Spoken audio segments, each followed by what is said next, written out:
So making this record is a special privilege, and I'll do my best in this short space of time to pass along to you a distillation of more than 20 years of research on why some people seem to do so well in life while others do not.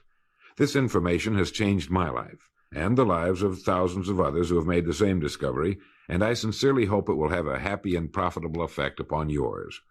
I hope that whenever you listen to this record, you will do so with a notebook handy. We seem to forget the spoken word quickly, and only by repeated playings in the home, without distractions, can this information become a permanent part of your way of life. To begin, I would like you to remember this. Successful people are not people without problems.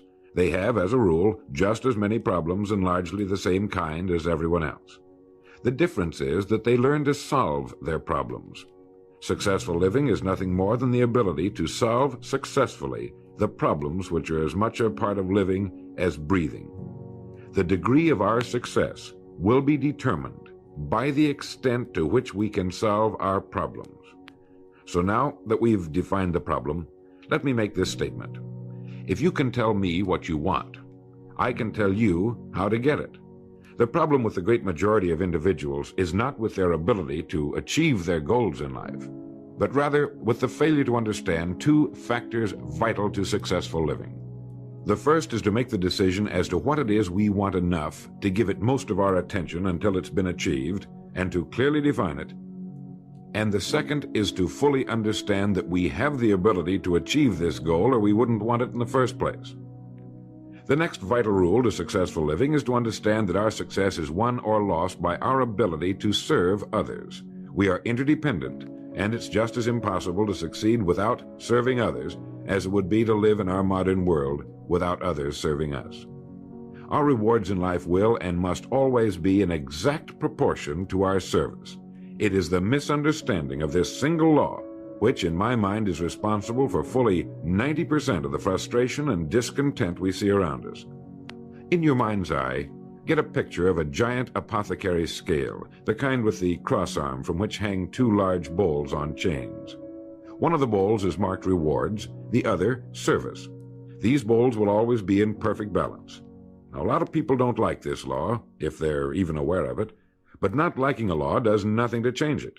The basic laws of nature and economics are unchanging. If we're out of step with them, we are, as Thomas Huxley put it, checkmated, without haste, but without remorse. But to those who know and work with the laws, he said, they are paid with the overflowing sort of generosity with which the strong delight in strength. Now, there are two kinds of rewards, or income. One is psychic, the other is real, or tangible, such as money or property. If a person doesn't like his income, all he has to do is take a good long look at his service. The fact that the many individuals in the fields of science, religion, teaching, and so on must measure most of their rewards in the realm of the psychic does nothing to alter the fact that their rewards will be in exact proportion to their service. Look where you will find this law in undeviating operation. Our rewards will always be in exact proportion to our service. Good examples of this are World Book and Childcraft. The fact that your company is the world's largest publisher of reference material is based solely on the fact that its products have found the widest acceptance and have been sold to more individuals and institutions. This is the law, then, that lies as the supporting structure of economics and personal well-being, so fix it in your mind. All attempts to sidestep or in any way avoid this law will result in frustration and failure. So this brings up the question, if what I want is more than I now have, how can I increase my service in order to earn it? Well, whom do we serve? We serve people. So let's take a moment to try to understand people. The more we understand them, the better we can serve them. I think of an adult human being as a grown child, doing his best to play for the first and last time on earth this game called life. The extent to which he learns the rules of this mighty game will determine his success. But right here we run into an historic and exasperating fact. People down through the centuries have, with the most amazing consistency, divided themselves into two groups. One group contains about 5% of any given population. The other group contains the remaining 95%. Neither of these two groups is any better than the other. But one thing separates them.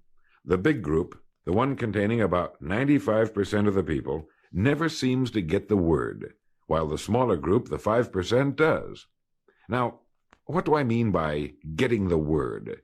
I mean about 95% of the people never quite understand, emotionally or intellectually, that we as individuals control, to an altogether unsuspected extent, our lives here on earth. That each one of us is the architect of the structure fashioned by our years. You see, all of us want the same things, but only about 5% figures out how to get them. I think it's perfectly stated in your World Book booklet titled Opportunity Unlimited. It says, within each of us burn two unquenchable ambitions: to serve importantly and to gain financial independence. Both of these worthwhile goals are within the reach of all of us, man or woman, but according to statistics, only about 5% achieve both of them. Why? Let's look at it logically. Every human being has a tendency to think, act, and talk like those by whom he is surrounded. This is environment, and it exercises an enormous influence on our lives. We've already pointed out that 95% don't seem to get the word in life. Then it follows that in the case of any given individual, the odds are 95 to 5 that he is surrounded by the larger group. And since a body in motion tends to remain in motion until acted upon by an outside force, that he will continue to conform to his group unless we can do a better job of serving him through knowledge. Here is our largest opportunity for service, and the rewards will take care of themselves. Now, right here, let me restate what we've covered so far. Our rewards, psychic and tangible, will be in proportion to our service.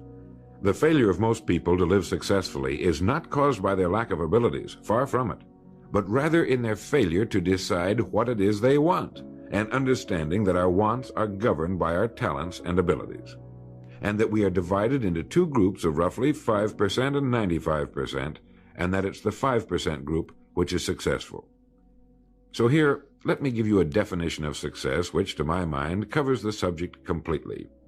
Success is the progressive realization of a worthy ideal.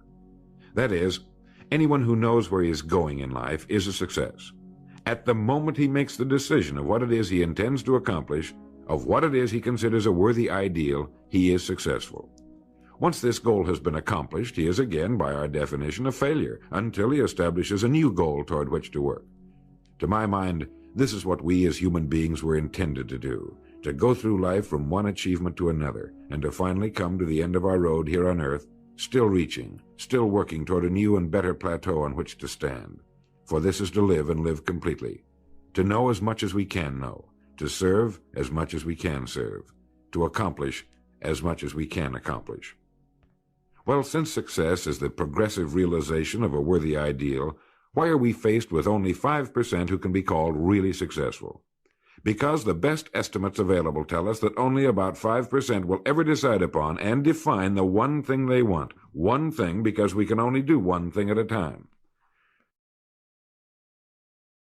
To my mind, the story of a person's life is the story of a quest, a search to which he devotes his life. We know that the happiest people on earth are those who know exactly what it is they seek and set boldly out to find it. And while we're all dreamers, the fortunate ones are those who have found a dream so exciting and worthwhile that they'll devote a part or all of their lives to making that dream come true. But while all dream, by far the great majority, that 95%, never realizes that a persistent daydream is often the point on which we should set our compass, the place toward which it is meant for us to journey. The tragedy is that the great majority shrugs off this built-in direction finder and returns to the wide, visible, well-marked road in life which they feel must be the best road because it carries the heaviest traffic. Well, let's make this point clear. The road in life with the heaviest traffic is not the best road to follow, for it is the road of the 95%. It is the road with no more opportunity and with 19 times as much competition. Let me very briefly tell you how I got started on this business of making a study of people and why they wind up the way they do. I spent nearly 20 years looking for the secret to achievement. I didn't know it was older than the pyramids and had appeared in more than 50 million books. It started in 1933 during the last Depression for me. I was bothered by the difference that existed between what I had been told and what I could see around me. For example, I had been told that man was God's noblest creature and had dominion over all the earth and all its other creatures. I knew this was true, but in my neighborhood the creatures were eating better than we were, and I wanted to know why so many were poor when there was such abundance on the earth. They had no money, but there was still as much as there had been a few years before. Where it had gone? They had little education, yet education was on every side of them.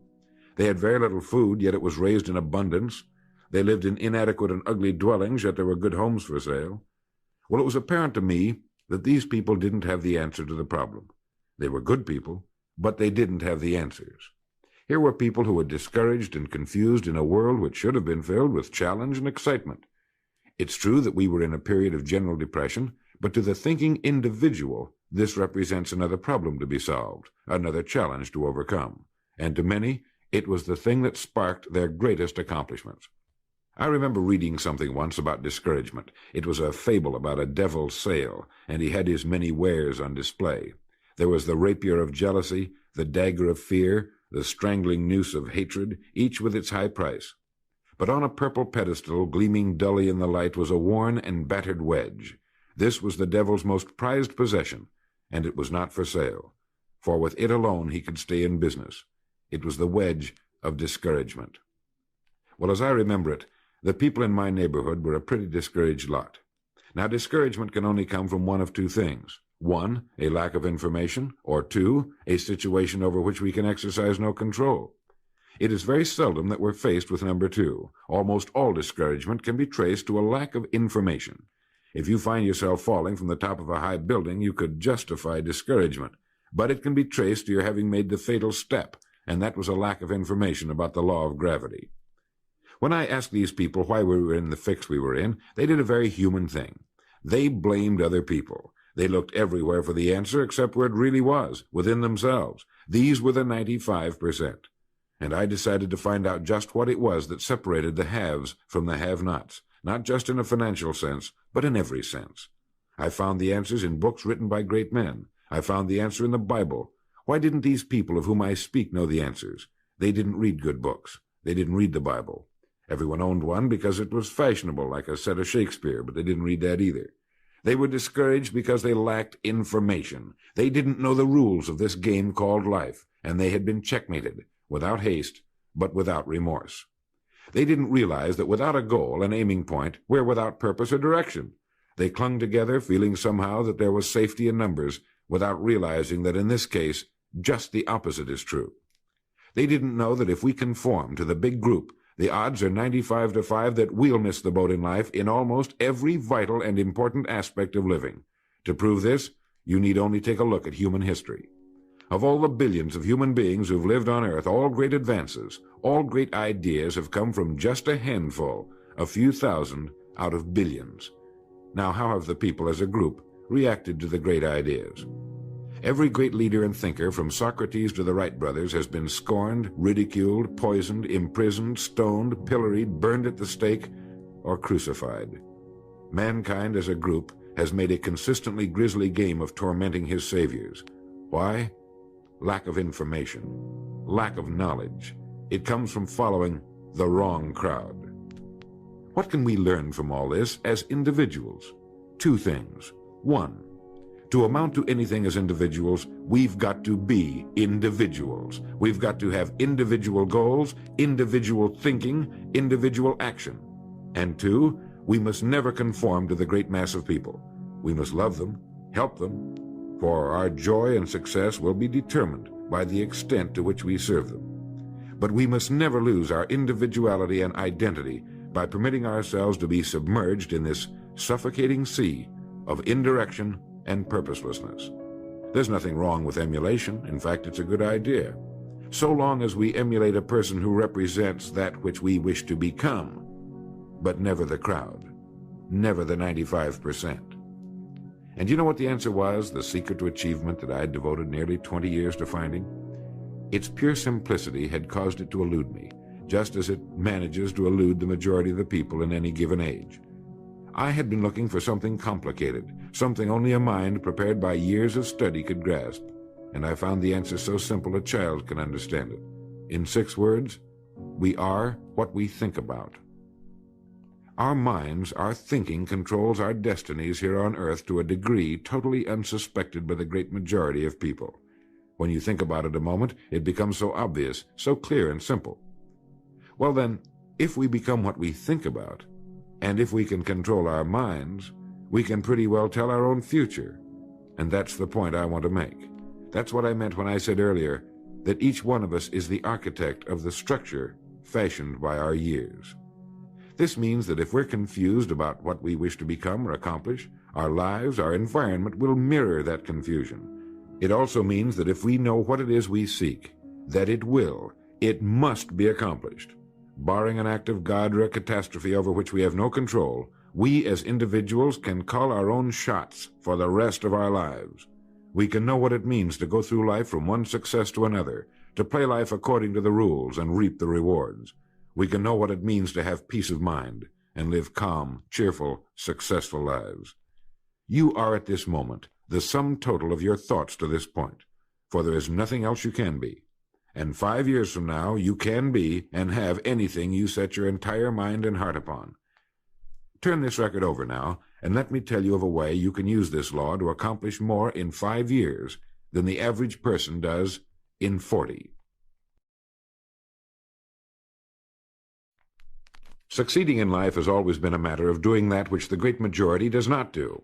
Now let's keep this in mind as we get into this business of goals. It isn't that I want to make an invidious comparison between the 5% and the 95%, not at all. That's just the way it is, and if we don't recognize it, it will be to our cost. At the beginning of this record, I made the statement, if you can tell me what you want, I can tell you how to get it.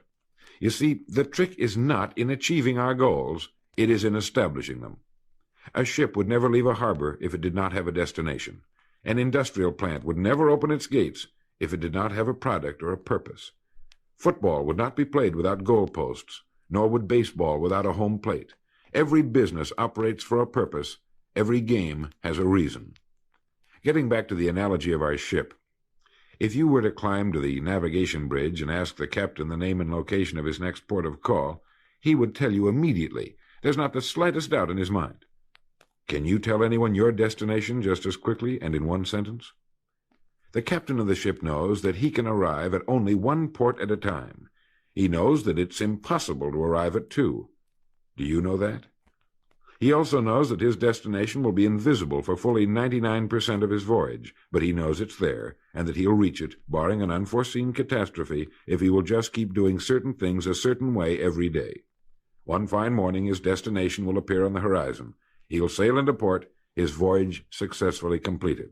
When his business has been accomplished, he'll then sail to another predetermined port of call, and this will take him and his ship from one success to another for the rest of both of their lives. By understanding that he can reach only one port at a time, the owner of a ship can, in the short space of a very few years, reach hundreds of ports successfully. There'll be problems, lots of them, but they'll be solved, and the ship will steam its solitary course over the deep oceans of the world, devoting its life to accomplishing its mission and contributing its share to the welfare and economy of the world. Men and women who follow this sensible, obvious, and meaningful way of life will do the same. But the paradox is that most are like ships without rudders. They're subject to the whims of wind and tide. And while they hope they'll one day arrive in a rich and bustling port, you and I know that for every narrow harbor entrance, there's 1,000 miles of treacherous and rocky coastline. The chances of their just drifting into port are 1,000 to 1 against them. These are the unfortunate people who, not knowing the rules, believe that circumstance controls our lives. They believe in luck and superstitions, fate, the breaks. They believe that success comes as the result of who you know, not what you know. And while they cling to their false alibis, life passes them by, for the rules of life are just, and they are checkmated, without haste, but without remorse. Now what about you? Remembering that the definition of success is the progressive realization of a worthy ideal, what's the ideal toward which you are working, now, today, yesterday, and tomorrow? Can you write it in one sentence? Is your goal sharply and clearly defined? Now, for a moment, let's return to the message in your booklet, Opportunity Unlimited. It reads, within each of us burn two unquenchable ambitions, to serve importantly and to gain financial independence. The first of these two desirable goals you've already achieved by being in the World Book Childcraft Organization. Now let's take a look at the second ambition, financial independence. I mentioned on the first side of this record that I could tell you how you could be and have anything you set your mind on in 5 years. To better understand this, you must examine one of the most overlooked facts in the world. It is that every job, no matter what it may be, holds somewhere within itself the key to everything we want in life, the key to greatness. But we must look for it, and we must think. Since only about 5% make the grade, we must place ourselves in this percentage group. We can do this by making 2 decisions. The first is to decide once and for all that this is what you're going to do for a living, that this is going to be your career, since its opportunities are unlimited and it's constantly growing with our dynamic economy and our exploding population. In the past 13 years, World Book sales have increased 800%, and even this enormous volume is expected to double in the next 5 years or less. I think you can easily see that by being in this business now, your future is unlimited in this organization, both from a career and economic standpoint. It is being undecided, uncommitted about what we're going to do that keeps us from doing our best. We're working with one hand and looking around with the other. As a result, we do neither satisfactorily. And remember, this work contains within it the road to greatness, the key to anything you want for yourself and your family. Hundreds of people have already proved this in the last few years, so make the decision once and for all. Once this has been made, you'll feel as though a weight has been lifted from your mind.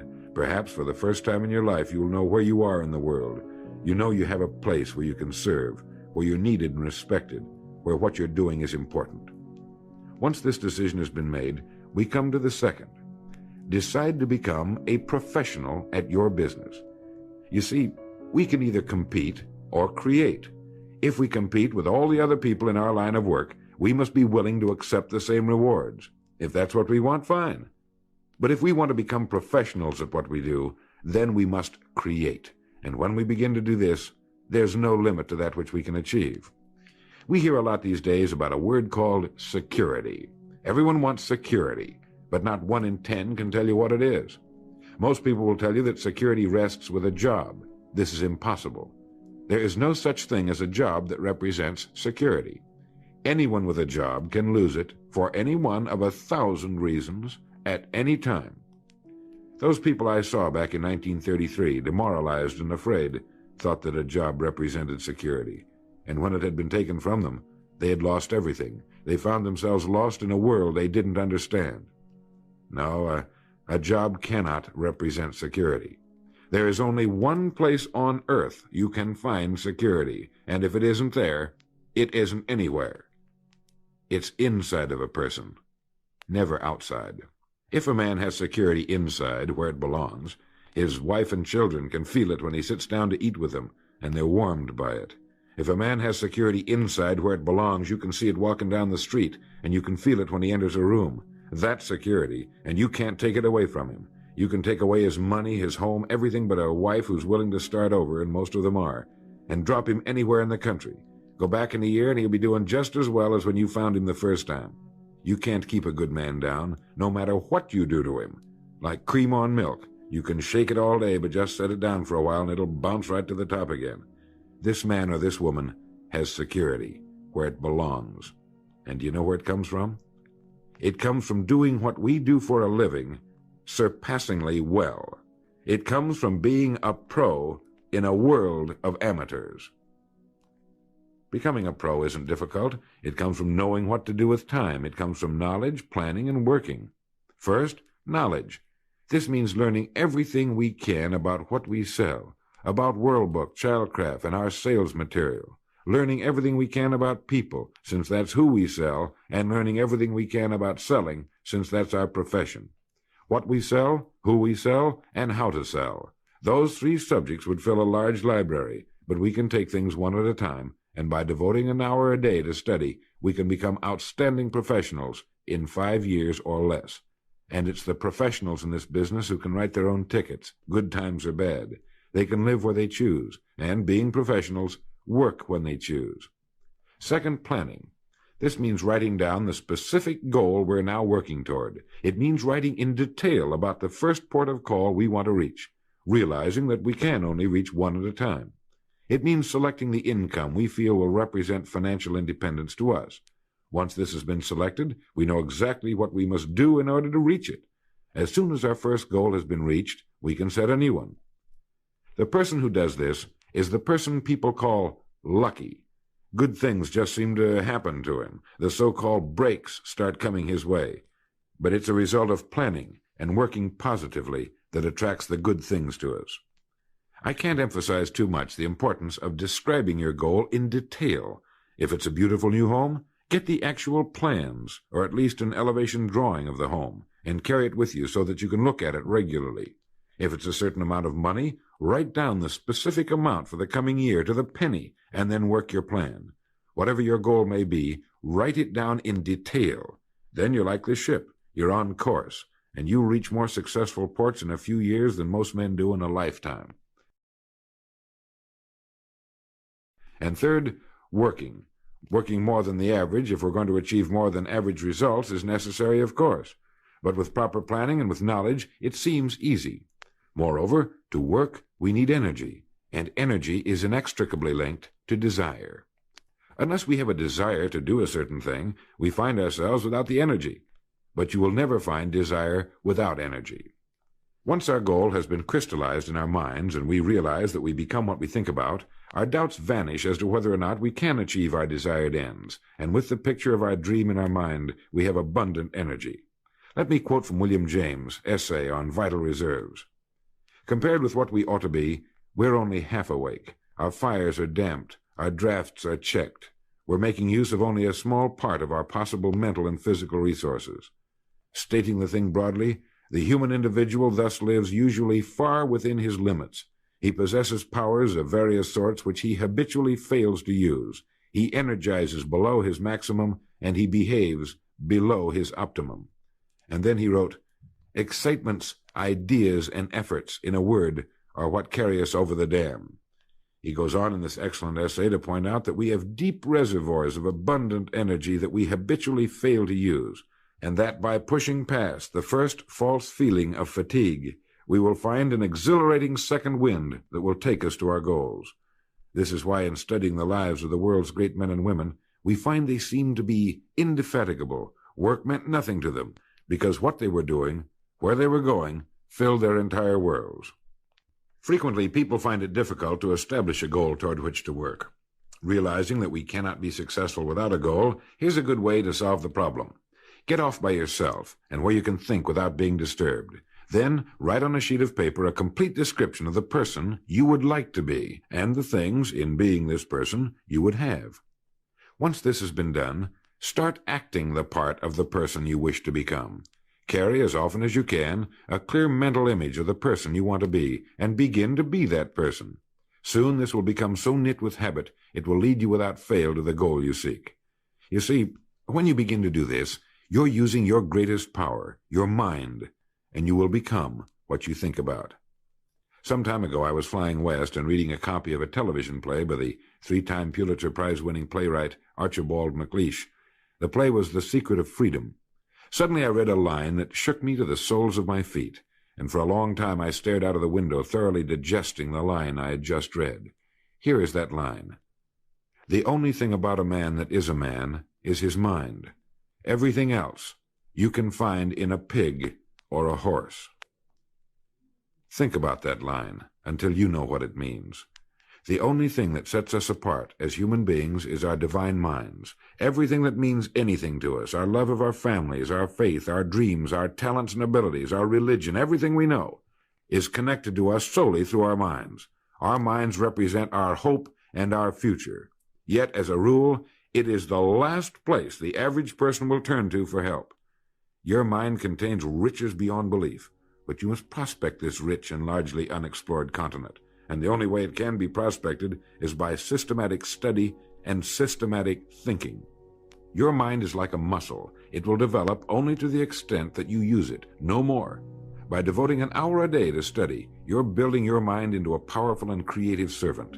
If you only do this 5 days a week, it comes to 260 hours a year. That's 1,300 hours in 5 years, or the equivalent of 162 8-hour days devoted to study and research. Believe me, if you'll do this, In 5 years, you'll be one of the most accomplished professionals in your field, and you'll have the world on a string. You will virtually be able to write your own ticket. The average man works 8 hours a day, about 50 weeks a year for 40 years. That's time enough to become great at anything. The time will pass anyway. We might as well reap the rewards. So now, let's sum up and reduce the whole thing to a workable formula, a set of rules for this game of life that cannot fail to take us to where we wish to go. The first and most important thing to remember is the rule that controls our life. We become literally what we think about. This means that we must establish a worthwhile goal toward which to work, a goal that will occupy our minds most of the time. This goal should be written out or illustrated. We should look at it and restate our purpose every morning, every night, and as many times during the day as we can. We must fully understand, emotionally as well as intellectually, that whatever it is we set our heart upon will become real in our lives. We must also remember the law that lies as the basic foundation for all economics and personal well-being as well.